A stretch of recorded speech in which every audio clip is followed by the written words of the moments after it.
Hello students, 11th Commerce, Secretarial Practice students. Last few lectures we have started chapter number 4, documents related to formation of company. Formation करण्यासाठीचे आवश्यक असणारे documents, यामधील first होता documents memorandum of associations. हा आपण सुरू केला होता. यामधील फीचर्स पाहिले आपण. त्यानंतर आपण सुरू केला होता clause of a memorandum of association and provision to alter it. Memorandum of असोसिएशनमध्ये असणारे क्लॉजेस कोणते आणि त्याला अल्टर कशा पद्धतीनं, म्हणजे त्या प्रोव्हिजन्सला, त्या क्लॉजेसला कशा पद्धतीनं चेंज करण्यात येऊ शकतं, म्हणजेच त्याला अल्टर कशा प्रोव्हिजन्सनुसार, कंपनी ॲक्ट 2013 नुसार त्यामध्ये जर नेममध्ये बदल करायचा असेल त्या क्लॉजेसमध्ये तर कशानुसार करणार, या संदर्भातील इन्फॉर्मेशन आपण सुरू केली होती. तर त्यामध्ये मेमोरंडम ऑफ असोसिएशनमध्ये काही क्लॉजेस आहेत. क्लॉज ऑफ मेमोरंडम असं म्हणण्यात आले. यामध्ये टोटल नंबर ऑफ 6 क्लॉजेस देण्यात आलेले आहेत. फर्स्ट नंबरचा होता नेम क्लॉज, नावासंदर्भातील कलम काय आहे. त्यानंतर सेकंड नंबरचा होता ॲड्रेस क्लॉज, कंपनीचं नेम झालं, त्यानंतर कंपनीचा ॲड्रेस कुठल्या सिच्युएटेड लोकेशनला असलं गेलं पाहिजे या संदर्भातील त्या कलमामध्ये इन्फॉर्मेशन देण्यात आलेली आहे. त्यानंतर थर्ड नंबरचा आहे ऑब्जेक्ट क्लॉज, कंपनीचा उद्देश काय आहे, हेतू काय आहे, कंपनीची एस्टॅब्लिशमेंट फॉर्मेशन कोणत्या ऑब्जेक्टसाठी झालेली आहे या संदर्भातील त्या क्लॉजेसमध्ये मेन्शन करण्यात आलं पाहिजे. त्यानंतर फोर्थ नंबरचा आहे लायबिलिटी क्लॉज आणि फिफ्थ नंबर आहे कॅपिटल क्लॉज, भांडवला संदर्भात, आणि लास्ट नंबरचा आहे सबस्क्रिप्शन क्लॉज. असे मेमोरंडम ऑफ असोसिएशनमध्ये क्लॉजेस असले गेले पाहिजे. त्यामध्ये आपण फर्स्ट नंबर लास्ट सुरू केला होता नेम क्लॉज, नावासंदर्भातील कलम. This clause mention the name of the company. ह्या क्लॉजमध्ये काय मेन्शन करण्यात आलेलं आहे, कंपनीचं नेम कशा पद्धतीनं सिच्युएटेड केलं गेलं पाहिजे, काय असलं पाहिजे हे सांगण्यात आलेलं आहे. काय आहे तर त्या संदर्भातील कंपनीचं नेम जे आहे त्यावरतीचं एक सेपरेट आयडेंटिटी असली गेली पाहिजे त्यावरनं, त्या नेमनुसार. त्यासाठीचे काही पॉईंट्स देण्यात आलेले आहेत. यामधील आपण नंबर ऑफ 5 पॉईंट्स लास्ट पिरियडमध्ये आपण पाहिला होता. त्यावरती परत रिपीट्स करून following points should be kept in mind which choosing the name of the company. कंपनीचं नेम चूज करताना, म्हणजेच सिलेक्ट करताना, ठरवताना काही पॉईंट्स माइंडमध्ये ठेवून प्रमोटर्सनी त्यावरनं कंपनी चूज करण्याचं काम केलं पाहिजे. जसं आपलं नाव ठेवण्यात आलेलं आहे, तुमचं माझं असेल, काहीतरी उद्देश असेल, कशासाठी ठेवलेलं आहे. आपण पाहतो कित्येक लोकांची नावं हे देवावरनं ठेवलेले असतात, त्या हिशोबानुसार ठेवण्यात आलेले असतात. का तर ते प्रत्येक नेमचा काहीतरी मिनिंग येतो. त्याच पद्धतीनं कंपनीनी एस्टॅब्लिशमेंट फॉर्मेशन होताना ते प्रमोटर्स जे आहेत त्या प्रमोटर्सनी काही पॉईंट्स माइंडमध्ये ठेवून त्या कंपनीचं नेम हे सिलेक्ट करणं आवश्यक आहे. त्यामधील फर्स्ट पॉईंट काय म्हणतो, the name should not be identical or resemble the name of an already existence company registered under this act or any previous company law. Any previous company law, मागील कंपनीच्या कायद्यानुसार किंवा आत्ताच्या कंपनीच्या कायद्यानुसार ती कंपनीचं नाव हे पूर्वी असलेल्या किंवा आत्ता स्थितीत चालू असलेल्या कंपनीच्या नावासारखं ते नाव असता कामा नये. जसा हा जर नियम जर आपल्या सगळ्याला लागू झाला तर शक्य आहे का हो? सचिन नाव सचिन तेंडुलकरचं, त्याला सोडून 130 कोटी आज भारतामध्ये अनलिमिटेड सचिन्स आहेत, ठेवू शकतो ना आपण. परंतु कंपनीचं नाव, परंतु तेच आपल्या घरामध्ये रिपीट करतो का हो तो नेम? नाही करत आपण. त्याच पद्धतीनं काय सांगण्यात आलंय, नेम पूर्वीच्या प्रिव्हियस कंपनीज लॉ किंवा आत्ताच्या करंट कंपनी ॲक्ट 2013 नुसार ते आत्ता रनिंगमध्ये असणारी चालू असणारी कंपनीचं नेम हे परत रिपीट करू शकत नाहीत आपण. यानुसारच याचाच अर्थ चूज न्यू नेम.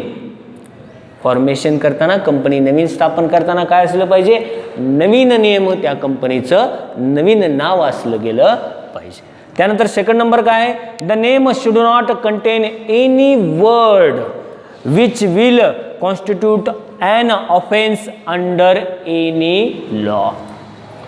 कोणत्याही कायद्याच्या ऑफेन्सला, त्याला अघोषित न करता असा वर्ड कंपनीमध्ये असला गेला पाहिजे.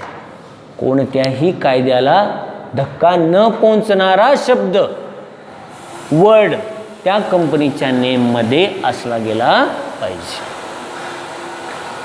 थर्ड नंबर काय आहे, the name or word in the name shall not offend any section of people. कंपनीचं नेम किंवा कंपनीच्या नेममधील वर्ड हा जनतेला अघटित असंतोषित करणारा वर्ड नसला गेला पाहिजे. हिंसा देणारा वर्ड त्या ठिकाणी वापरला गेला नाही पाहिजे. त्यानंतर पुढे, the name shall not violate in the provision of imbalance and name prevention of improper use act 1950. 1950च्या prevention of improper use act या ॲक्टला धक्का न देणारा शब्द, इम्बॅलन्स करणारा, समाजामधील सोसायटीमध्ये इम्बॅलन्स करणारा वर्ड त्या कंपनीच्या नेममध्ये असता कामा नये. त्याचबरोबर त्यानंतर पुढचा 6 नंबर, the name should not have any word with gives an impression that the company is connected with or has the support of central or state government or any local authority. काय आहे, कंपनीच्या नावामध्ये कोणत्याही गव्हर्नमेंटचा, मग सेंट्रल, केंद्र, state, राज्य किंवा local अथॉरिटीचा support असणारा वर्ड असता कामा नये. सपोर्ट असणारा वर्ड त्यामध्ये असता कामा नये. अशा प्रकारची कंपनी क्रिएट करायचं, त्या नेम ठेवायचं. ज्या कंपनीच्या द्वारे की ती कंपनी स्टेट गव्हर्नमेंट किंवा सेंट्रल गव्हर्नमेंट किंवा लोकल अथॉरिटीचा सपोर्ट आहे असा वर्ड वापरायचा नाही. जसं की एक्झाम्पल एक्झाम्पल जर आपल्याला पाहायचं गेलं तर अनगिनत आपल्या बाजूला वेगवेगळ्या कंपनी आहेत, किंवा तुमच्या बुकवरती सुद्धा कंपनी दिसेल, नवनीत कंपनी असेल, नुसतं फक्त तेवढाच वर्ड वापरला आहे. त्या एका वर्डनुसार काही झालेलं आहे. सॅमसंग कंपनी आपण पाहतो, रेबन असेल, अशा वेगवेगळ्या कंपन्यांचे नेम दिसतील, आपल्या नावं दिसतील, अलिबाबा दिसेल. याच्यानं काही लोकांमध्ये कसलाही झाला आहे, कुठल्या कंट्रीचा, कुठल्या स्टेटचा त्याला सपोर्ट आहे असा वर्ड वापरण्यात आला आहे नाही. असे वर्ड्स न सपोर्ट करणारे स्टेट, सेंट्रल गव्हर्नमेंटचे असा वर्ड त्या कंपनीच्या नेममध्ये नसता कामा नाही. त्यानंतरचा पुढचा आहे 7 number, in case a public company limited by shares or guarantee, the last word of the name should be limited. काय म्हणण्यात आलेलं आहे, जर पब्लिक कंपनी असेल, सार्वजनिक कंपनी असेल, तर अशा कंपनीच्या शेवटी वर्ड कोणता वापरला गेला पाहिजे, limited. Tata steel limited, LTD याचा अर्थ लिमिटेड. तुमच्या नोटबुक आहे का आपल्याकडे, वही आणलात का, वहीच्या पाठीमागे दिसेल तुम्हाला, आहे काय लिहिलेलं आहे, कोणती कंपनी आहे, बालभारती हे पुस्तकाचं झालं रे बाळा. नोटबुकवर लिहिलेलं आहे का, आहे लिहिले का नाही बाळा, कोणती कंपनी आहे, कोणती कंपनी आहे का.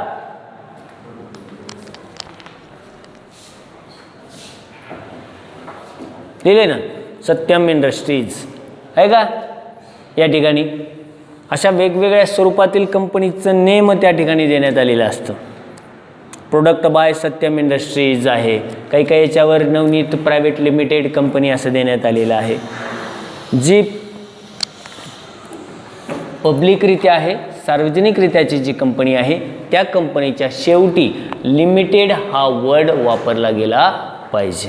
आणि त्याच ऑपोजिट डायरेक्शनमध्ये प्रायव्हेट लिमिटेडची जर कंपनी असेल तर त्या कंपनीच्या एंड ऑफला प्रायव्हेट लिमिटेड हा वर्ड वापरला पाहिजे.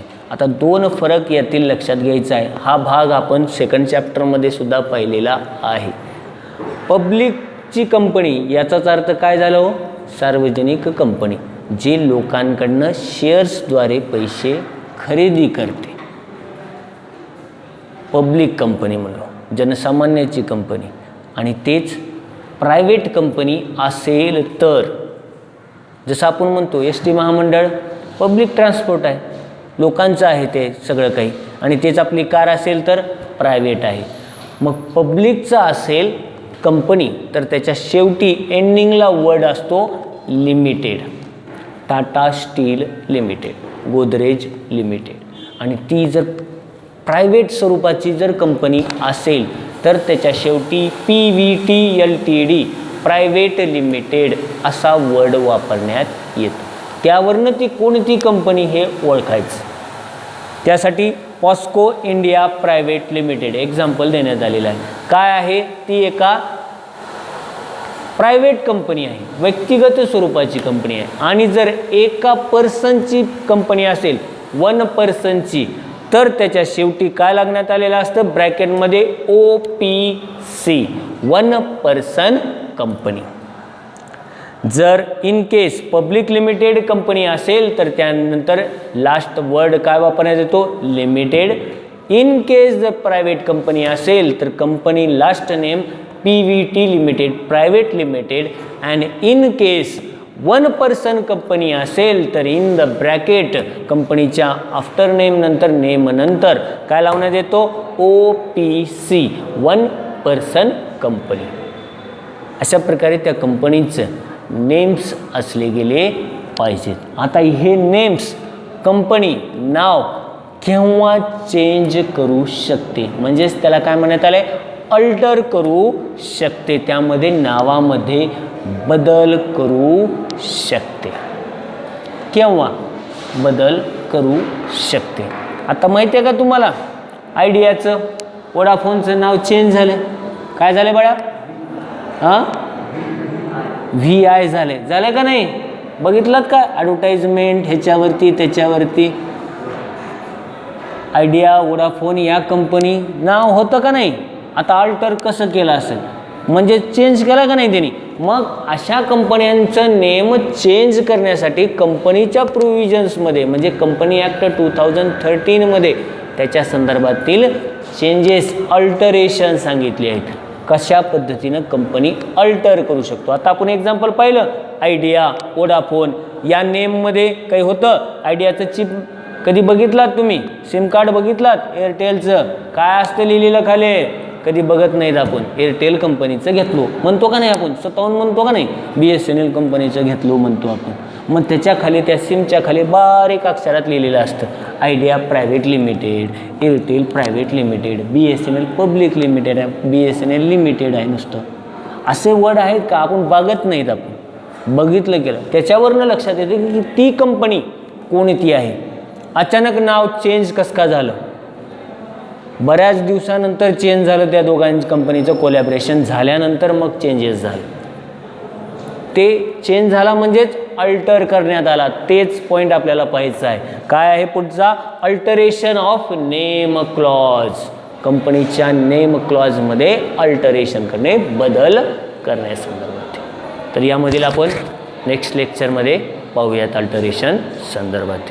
हे बाकीचं पूर्ण नेम क्लॉज हे येताना राईट डाऊन करून आणायचं आहे. आलं लक्षात. Thank you students.